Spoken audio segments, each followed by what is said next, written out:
Hey guys, thanks for watching. Did a quick video today on an oil change on the CK2510. Did a fuel filter, hydrostatic transmission filter, and a hydraulic filter. And we also did the air filter. I'm just going to put all those videos together back to back. Thanks for watching. Don't forget to subscribe. Drop any comments or questions below and I'll be happy to answer them for you.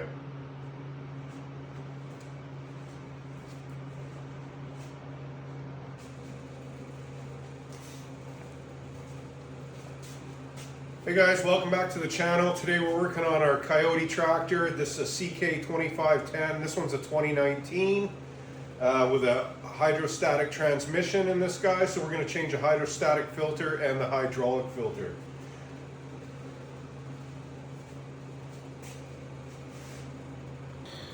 All right, so we went to the dealer, picked up a couple of filters.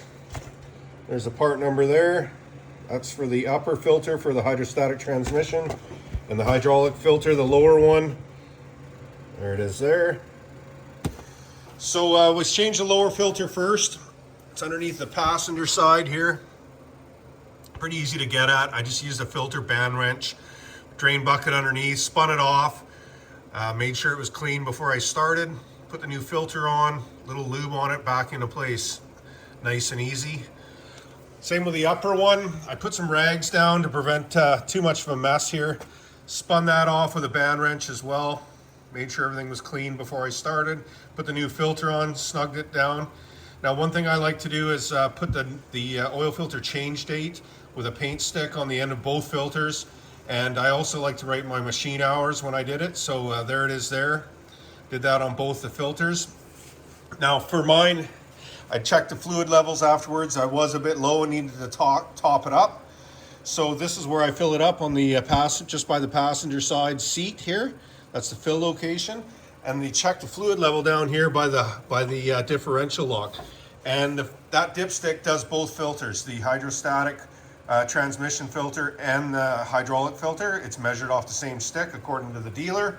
And I used universal tractor fluid supplied by the dealer. This stuff here is what I used. Topped it up there. Nice and easy. I think they say you should do it every 50 hours or something like that. I do mine every year regardless, just to keep on top of things. Everything gets done once a year. I don't use the machine a lot, but I like to keep up on the maintenance. Anyway, thanks for watching. Don't forget to subscribe. I'll post some more videos. I'll do a fuel filter next and go from there. All right, today we're working on the CK2510. We're going to change the fuel filter. It's located behind the driver's seat on the passenger side. Below the fuel tank there. Hard to see with the backhoe attachment on there. There it is there. This, we want to close this valve when we start. So just turn it this way. Now the next thing you're going to need is a Starbucks coffee cup, preferably not a latte. They don't seem to work. I like to use the Americano cup. It does a better job for some unknown reason, and the pink one is a real plus. So the filter that I got here, I got it from the dealer. I don't have the part number, unfortunately. This is just what they gave me. So we're going to put the Starbucks cup in there first. I got some rags and stuff below. And we got to undo this here. Now this is just hand tight. This is just a plastic housing. So if you can't get yours off, you're probably going to have to use some slip joint pliers to undo this. I'm just going to crack it by hand first. And I just grab a hold of the filter housing and the nut with my hand. Start turning it counterclockwise, then I can turn the nut itself. So spin that off. Drop it into your Starbucks cup.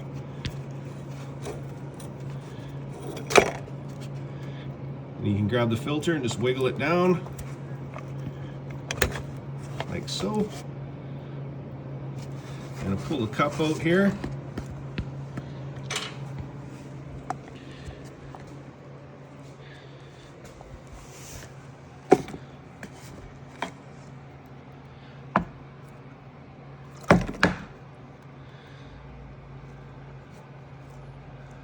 So it's just a rubber O-ring on there.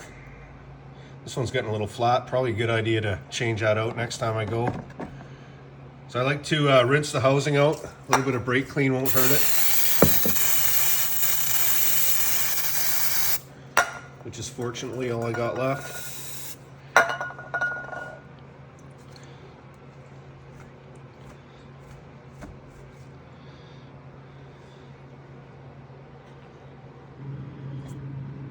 All right, I got the filter reservoir all cleaned out, ready to reinstall the new filter.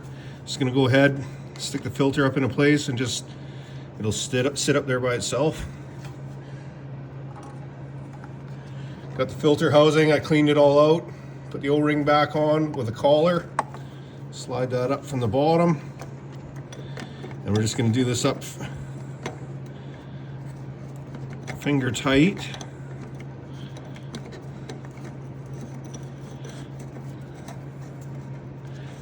Now before I snug this up too much, I'm just gonna leave the nut loose, and I'm gonna turn the fuel back on. It's starting to shoot the air out and fill the housing up.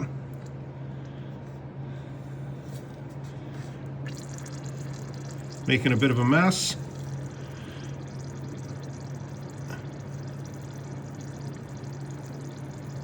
Now shut the fuel back off, and I can, now that I've got that full, I can snug this back up.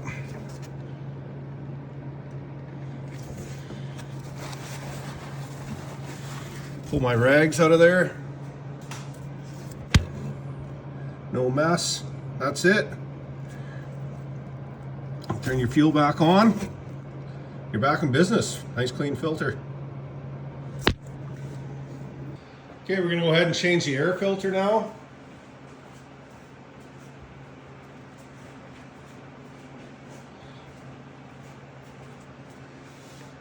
So we got the hood open. We're just going to take the air filter housing. We're going to lift it upwards like that. One clip down and off. And the end cap, both clips, and the end cap will come out of there.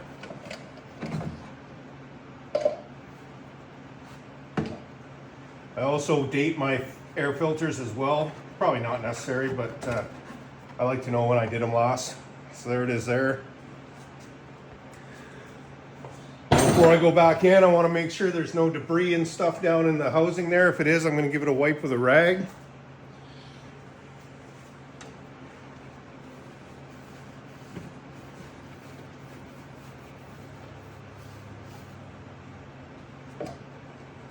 Another thing you want to check for is clean out your cap. And make sure this drain here is not plugged. Sometimes you can get some debris and stuff in there and plug up. You want to make sure that's good. Grab your new filter, slide it into place. Cap back on with the drain facing down.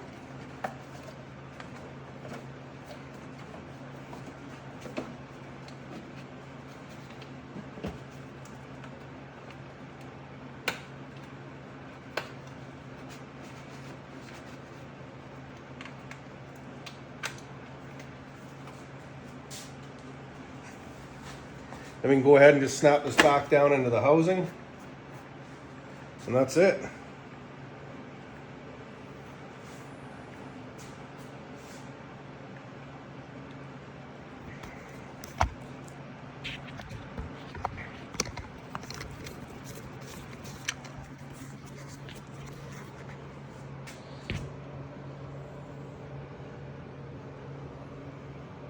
All right, changing the oil on the CK2510.